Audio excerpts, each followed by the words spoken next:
Sebelumnya, Assalamualaikum warahmatullahi wabarakatuh. Perkenalkan, nama saya Bagas Azwardi Nugroho dari jurusan Sistem Informasi semester 3 dengan NIM 391201512. Nah, di sini saya akan sedikit mempresentasikan materi yang berjudul UML atau Unified Modeling Language. Nah, UML sendiri itu apa sih UML? Nah, UML itu bisa disebut sebagai bahasa yang telah distandarisasi untuk digunakan dalam memodelkan suatu software atau sistem. UML sendiri sebagai bahasa yang memberikan vocabulary dan tatanan penulisan kata untuk kegunaan komunikasi. Sebuah bahasa model yaitu bahasa yang punya vocabulary dan konsep tatanan atau aturan tulisan serta secara fisik mempresentasikan dari sebuah sistem. Nah, apa itu UML dalam konteks? UML adalah bahasa standar untuk pengembangan sebuah sistem yang dapat menyampaikan bagaimana membuat dan membentuk model-model, tetapi tidak dapat menyampaikan kapan dan apa model yang seharusnya dibuat. UML juga bukan saja merupakan bahasa visual, namun juga dapat secara langsung dihubungkan ke berbagai bahasa pemrograman seperti Java, C++, Visual Basic, atau bahkan dihubungkan secara langsung ke dalam OODB. Pendokumentasiannya itu berupa requirement, arsitektur, desain, source code, project plan, test, dan prototype. Nah, sejarah UML ya.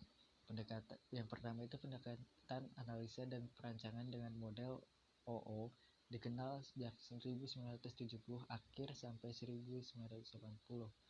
Jumlah yang menggunakan metode OO mulai diuji coba dengan diaplikasikan antara 1949 sampai 1994. OOSE atau Object Oriented Software Engineering oleh Grady Booth dari Rational Software CO dan James Robert dari General Electric yang dikenal dengan OMT atau Object Modeling Language. Standarisasinya baru diubah menjadi UML pada bulan Oktober tahun 1994. UML distandarisasi lagi oleh OMG atau Object Management Group. Yang pertama kita kenal yaitu use case diagram. Deskripsi fungsinya yang disediakan oleh sistem dalam bentuk teks sebagai dokumentasi dari use case symbol. Yang kedua, menjelaskan dan menerangkan kebutuhan yang diinginkan atau dikehendaki user. Ketiga, menggambarkan urutan interaksi antara satu atau lebih aktor dan sistem. Dan terakhir, untuk terciptanya sebuah use case diagram diperlukan aktor, di mana aktor tersebut mempresentasikan seorang yang berinteraksi dengan sistem. Nah, berikut contoh diagram use case-nya dari Bank ATM. Mohon maaf bila gambarnya terpotong. Yang pertama, customer mengecek balance sheet ke bank lalu ngecek, bisa dibilang di hubungan timbal balik antara si A dengan si B dan juga si B dengan si C. Nah, selanjutnya kelas diagram. Kelas diagram itu menggambarkan struktur statis kelas dalam sistem. Kelas diagram sendiri punya 3 area pokok. Yang pertama itu nama, atribut, dan terakhir metode. Atribut dan metode sendiri dapat mempunyai sifat private atau tidak dapat dipanggil dari luar kelas, lalu protect yang hanya dipanggil oleh kelas yang bersangkutan dan anak-anak yang mewarisinya, dan terakhir public dapat dipanggil oleh siapa aja. Nah, berikut contohnya, dan mohon maaf lagi gambarnya tidak terlalu jelas karena di sini terlalu ngezoom. Kita lanjut selanjutnya, yaitu ada state diagram. State diagram sendiri itu menggambarkan semua state yang dimiliki oleh suatu objek dari suatu kelas dan kejadian yang menyebabkan state berubah. Kedua, meliputi seluruh pesan dari objek yang dapat mengirim dan menerima.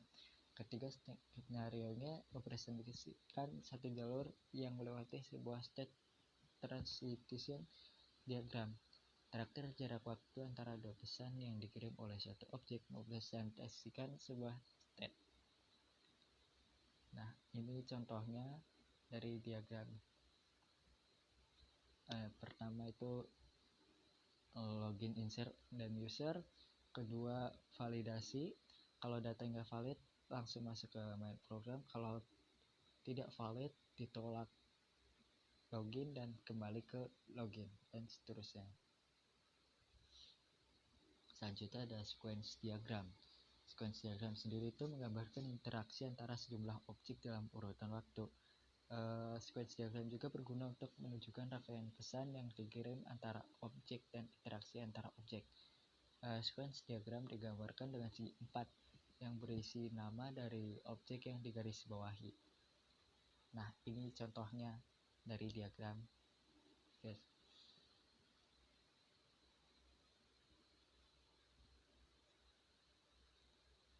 Nah, terakhir ada activity diagram. Activity diagram itu menggambarkan rangkaian aliran dari aktivitas digunakan untuk mendeskripsikan aktivitas yang dibentuk dalam suatu operasi. Activity diagram mempresentasikan bisnis juga workflow operasional dalam suatu sistem. Activity diagram juga merupakan variasi dari state diagram, yang mana state mempresentasikan operasi dan transisinya mempresentasikan aktivitas yang terjadi pada saat operasi sudah selesai. Nah, ini contohnya, dan mohon maaf kembali karena gambarnya tidak terlalu jelas. Nah, kesimpulannya, UML itu mempermudah para analisis dan programmer untuk melakukan forward maupun reverse engineering. UML juga memudahkan metamodel sehingga pembacaan alur sebuah aplikasi dapat dipermudah. Terakhir, UML adalah notasi visual untuk menggambarkan konsep berorientasi objek yang dewasa. Ini menjadi standar dalam proyek berorientasi objek. Nah, sekian dari saya. Mohon maaf bila ada kesalahan kata maupun typo dan juga kesalahan dalam pengetikan presentasi ini. Saya Bagas Sajori pamit undur diri. Terima kasih atas perhatiannya. Wassalamualaikum warahmatullahi wabarakatuh.